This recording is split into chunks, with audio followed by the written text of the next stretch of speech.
स्वार्थ कै फैलायस जाल, कैसे सुधरी गांव का हाल। अरे मनइन मनइन का लड़वावे, पहले फांसे फिर छुड़वा।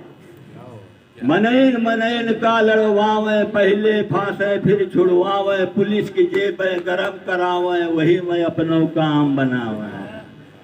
तो 10वां ग्रही बने दलाल, कैसे सुधरी गांव के हाल। इस महफिल में कोई बाहरी शायर नहीं है, जो भी है अपने इलाके का है।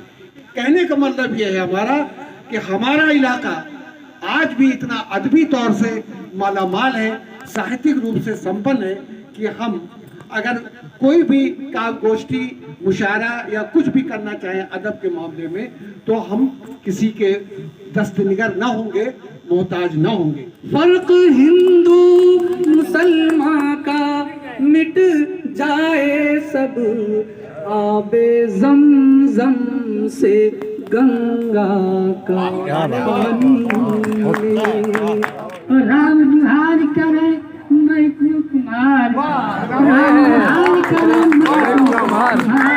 तुझे चलो गाँव का कचिया, देखो बता है हमार।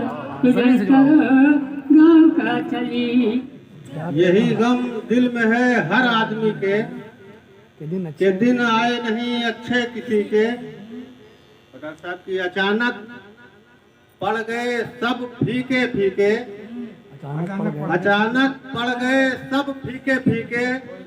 मेरी हक बात पर चेहरे सभी के। अगर मैं प्यास की शिद्दत बता दूं, पसीने छूट जाए इस नदी के। अगर मैं प्यास की शिद्दत